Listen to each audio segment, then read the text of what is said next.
When I was 16, I found out I was pregnant. When I was 16, I found out I was pregnant.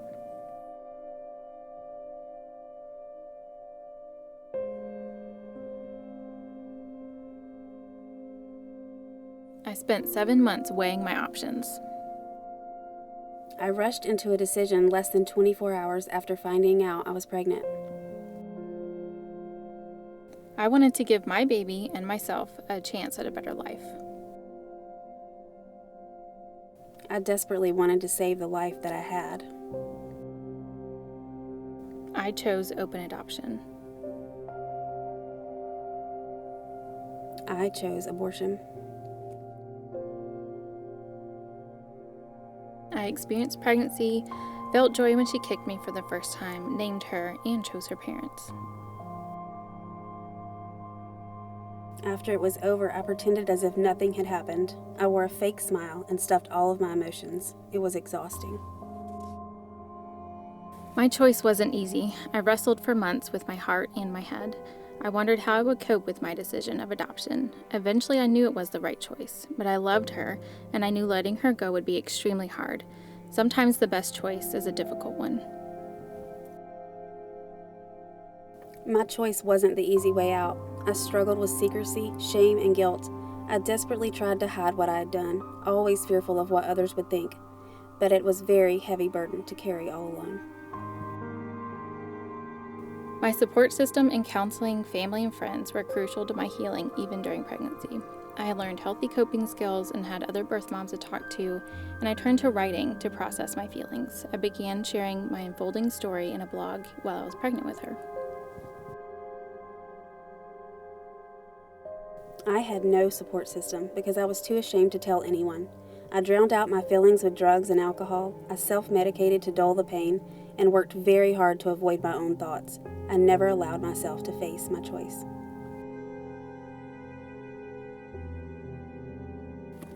Through the first 3 years, I had monthly visits with my baby. She had big green eyes like me and blonde hair like her birth dad. I loved watching her grow into a happy girl who was becoming a lot like me. The time I spent with her and her family brought a lot of healing and continuously reaffirmed my decision. I have always wondered what color eyes my baby had, or if she looked like me. Does she have her daddy's sense of humor? Would she have loved to sing or dance? Those thoughts have always broken my heart and made me question my decision. Though adoption has not been easy, I was able to face it head on from the beginning.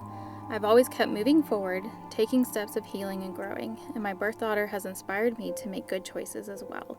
I always want to make her proud. I spent 17 years hiding my abortion. That secrecy and shame affected so many areas of my life.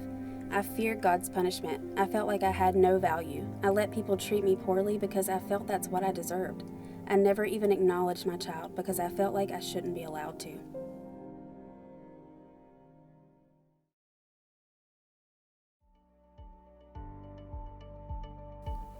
I turned to God when I was pregnant as I wrestled with my decision.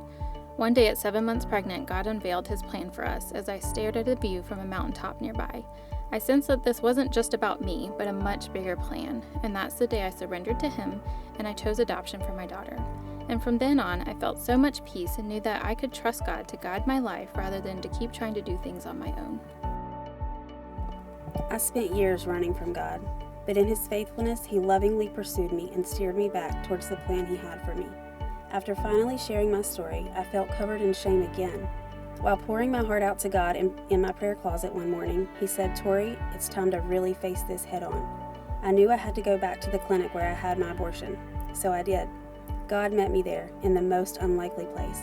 He unveiled a plan for me as I sat in my car that day, a beautiful plan with no more hiding and no more shame.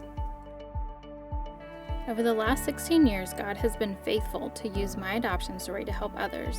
Because of his grace, I've also been able to walk in freedom.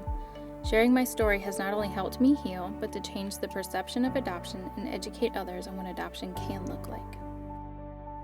I spent half of my life covered in shame, but because of his grace, I have found complete healing, and now I walk in freedom. God has been using my story to save the lives of the unborn and to help post-abortive women find healing.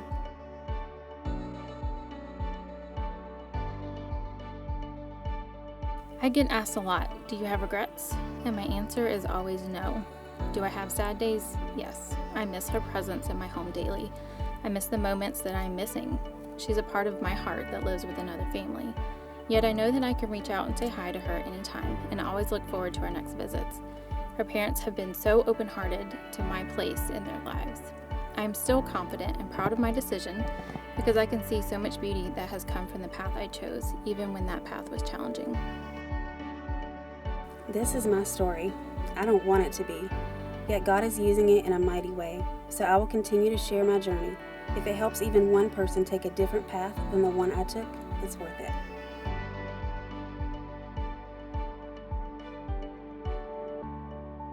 There are times in life when we find ourselves at a crossroad. Even if neither path is easy, our choices impact the lives of others. These moments define our journey. Choose wisely.